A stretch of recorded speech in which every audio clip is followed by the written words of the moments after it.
Glad to have you back. Nigeria's Ajaokuta-Kaduna-Kano gas pipeline project is expected to have a transformative impact on the country's economic growth and industrialization. This critical infrastructure project, which spans 614 kilometers, is set to deliver a significant boost to Nigeria's gas supply, powering industries and reviving moribund factories across the northern region.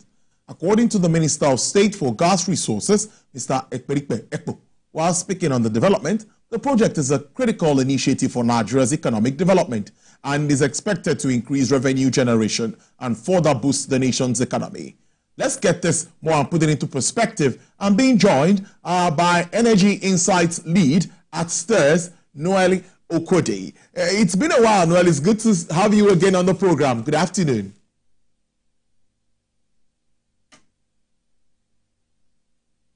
Good afternoon, Noel. Can you hear me? Yes, I can. Good afternoon. Thank you so much. I said it's good to have you on the program after some time.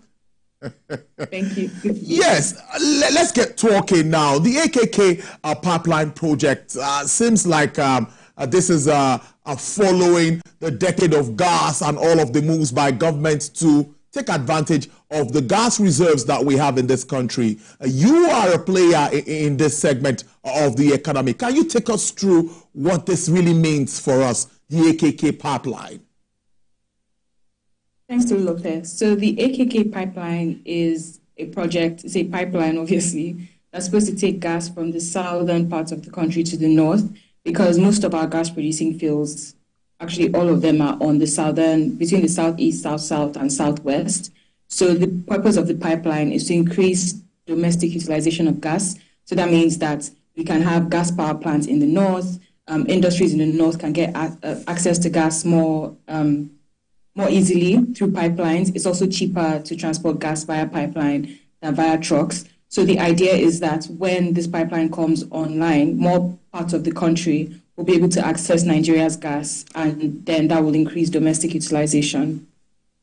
A good way to start it. But unleashing the economic potential of the North, let's also look at how this translates into, we know that government is focusing on CNG and all of that at this time. About $50 billion already has been attracted as investment into that sector. Is it 50 billion or 50 million? I beg your pardon, $50 million has been attracted into that space. So how do you see this also complementing what President Bola Tinubu is trying to do along that space? Yes, so this project, so CNG is one thing, compressed natural gas for transportation and also for industries. But there's also the part that pipelines play in just ensuring that industries can get gas cheaply and more accessibly. So if you have a pipeline next to you, you can just connect to the pipeline, get gas, manufacture, do your industrial processes. And that's a more efficient and more effective way of getting gas, especially because we know, like with transportation issues, like trucking gas can be, it's more expensive, and it can also have its own drawbacks in terms of like security issues. So pipeline gas is seen as just a more efficient way of trucking gas. So in terms of increasing gas utilization and even the decade of gas, it's also a way to attract more investments, because when there's a bigger market, for a commodity, it means that there's an opportunity to increase supply. So that's also another incentive or another benefit that we could see to promote the use of CNG in Nigeria, and also just the decade of gas in general. But let's look at infrastructure issues. I, for one, I would remember years back, as far back as 2005, 2006, and I was in Akwa Ibom State, and I saw gas flaring live and direct. I see the impact on ceilings, roofing, sheets, and all of that. And in some cases, that is still until today. And the challenge used to be, we don't have enough infrastructure to move the gas, and so we have to flare and all of that. It's capital intensive. What do you think government would do to address that aspect of it? Yes, thanks for that question, because as you've pointed out, while building this AKK pipeline is a good initiative, there are still issues that need to be addressed, such as, for instance, the main incentive for gas flaring is that there's a price cap on gas for power in Nigeria. So gas prices for power are capped at $2.42 per million metric British thermal units. So that means that there's not as much of an incentive to supply gas domestically, and the opportunities for export are either to supply to NLNG or mostly NLNG or local processing. So there's not as much of, so the market is capped, the market potential is capped by this price cap on gas for power. And that's one of the reasons why gas flaring is seen as cheaper than just supplying gas to the market because of the size of the market. So one thing that the government needs to do here is to lift the price cap on gas for power, actually, because that way then there's a bigger market for gas, but of course it also means like more expensive electricity tariffs for Nigerians, which is what the government is trying to avoid.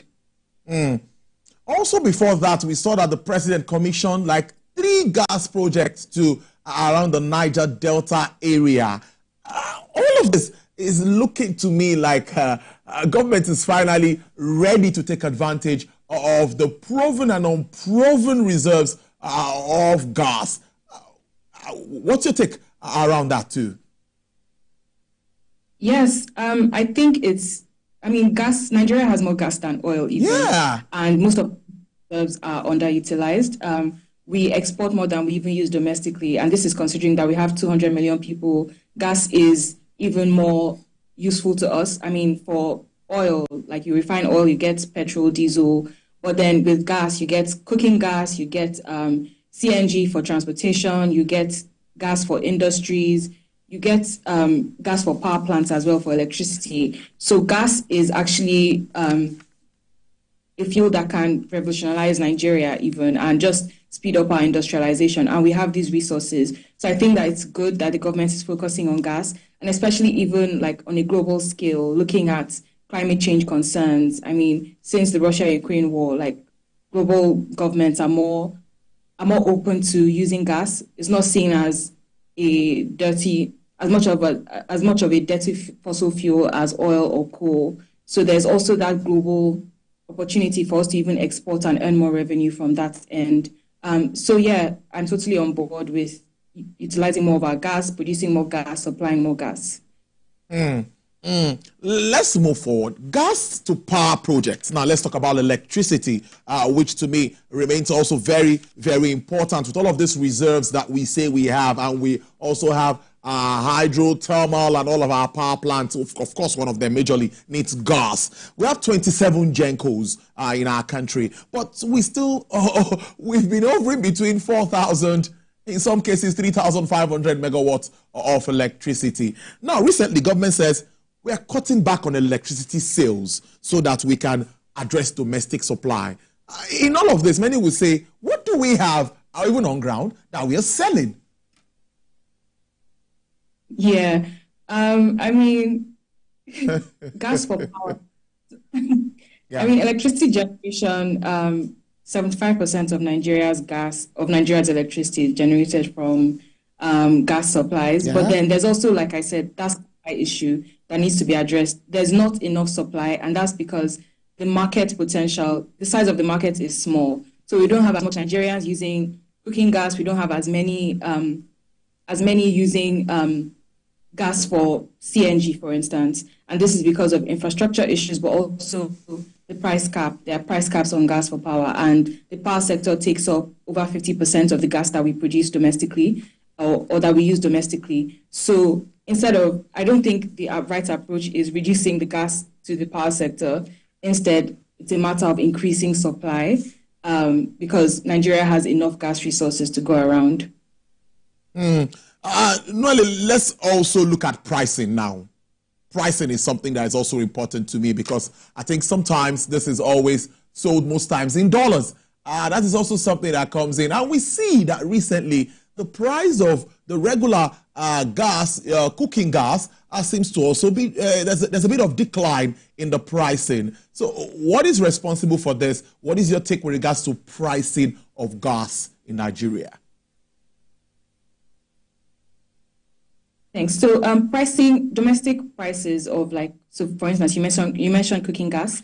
The major driver there is global prices, also domestic supply, because we get some of our, about 40% of our gas from NLNG, but then there's also the exchange rate. So when you're importing commodities, this also affects fuel, it affects petrol, diesel, all types of fuels that we import. It means that when there's a fluctuation in the exchange rate, it leads to a change in the cost of these commodities. So if there's a reduction in the price of natural gas internationally, when you're importing, it means that you will also see a reduction in domestic prices.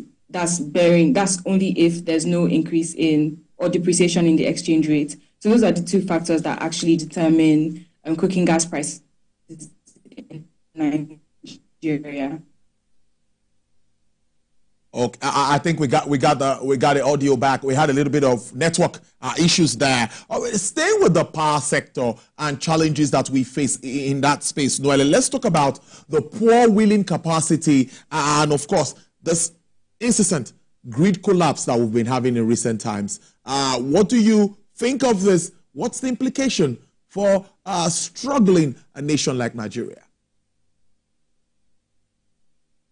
Yeah, so Nigeria's lack of electricity is one of the biggest blockers to our development. This is something that is acknowledged and known everywhere. But then the problem is, so there are different problems along different parts of the value chain. So from generation, there's the issue of they're not getting paid from the discos. There's also the problem of gas supply. For transmission, there's the problem of infrastructure, inadequate wheeling capacity. And then for the distribution companies, there's the problem of first tariffs weren't cost reflective, infrastructure issues as well, meaning that they can't raise enough money to pay the transmission company to improve their infrastructure or the generation companies to pay for gas supplies. So there are different issues along the value chain, but I think the major problem is just that lack of liquidity or profitability. I know that the government has increased Band A tariffs recently from April, but Band A customers are not the entirety of Nigeria's electricity consuming population. There's Band B, Band C, Band D, and Band E, who are still paying tariffs that are quite low, considering the value of electricity or the actual cost price of electricity. And so even though there's that cross-subsidy between Band A and Band B, it's important that everyone is able to move up to Band A. I know that the tariffs are expensive, but there's a liquidity problem in the power sector that needs to be fixed, and that can only be fixed when people are paying the right tariffs for the electricity that they get.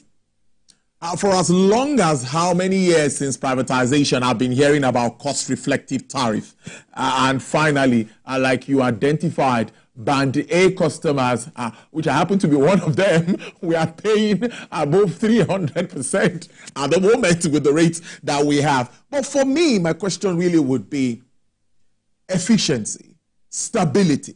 Does this mean that all of the members in the value chain, from the discos to the transmission end, which is still owned by the federal government, and the GENCO, are they going to be spending more money to energize the system, to improve the system? That is what should be expected. Now, I don't know, what do you think along that line? Yeah, I think it's important to manage expectations because there's still a lag effect. You don't start charging tariffs today and then you see the benefits tomorrow. And also there's the point that building infrastructure takes time. So like even with the AKK pipeline that's taken such a long time, so many years, that's the same way that electricity infrastructure can take a year, months, is depending on the size of the project. Building infrastructure is always a time-intensive endeavor. So there's also that to consider. But also, even though tariffs are cost reflective, there's, like you mentioned, the issue of efficiency in the power sector, making sure that the companies in the power sector are operating as they should, spending on the right things, just having that financial prudence that we haven't really seen in the past.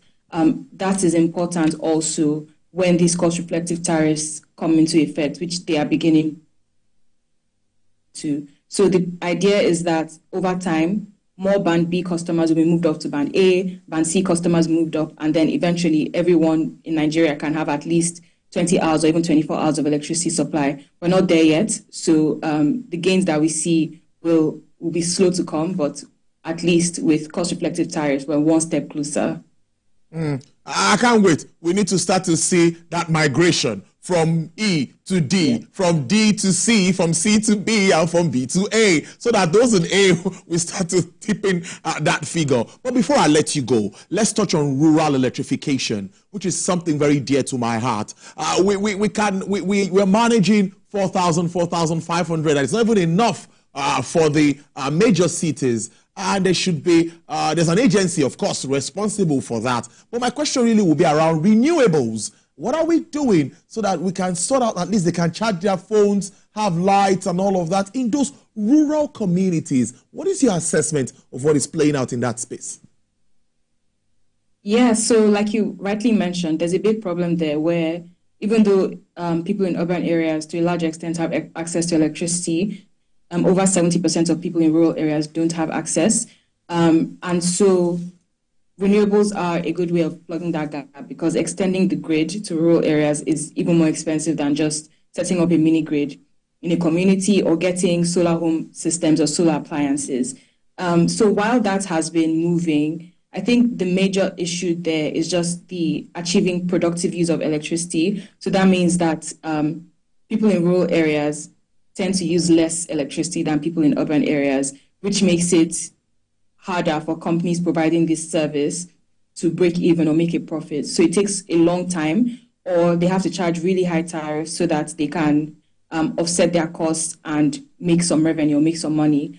And so it's important that, and so you see companies, while they are serving rural areas, they're also having to do other projects to improve the economic lives of rural villagers, I guess. So that means providing appliances, giving loans for businesses, giving loans for farmers, things that companies providing electricity should not ordinarily be doing. So I think that there is a problem of achieving productive use of electricity, and that's something that the government needs to address, just the issue of Nigeria's productivity in general, where people in rural areas are less productive, so they don't need as much electricity, which makes it less lucrative to provide electricity to them, because at the end of the day, providing electricity is still a business and it's still a service that companies need to be paid for. But I think that there's been significant progress there because of the use of renewables, definitely, but it's just that productive use of electricity that needs to be addressed. Interesting conversation. Noel Okodi is Energy Insights Lead with STIRS. Thank you so much. It's really good to have you back on the program. Do enjoy the rest of your day, and thank you so much again. Thanks for having me. Bye. All right there. Well, interesting conversation. Energy, power, gas. It's the way to go. One day, let's see how we continue to improve our generation and supply and see how we can strengthen our economy and industrialize the entire space. Let's talk markets now. It's time to look at activity.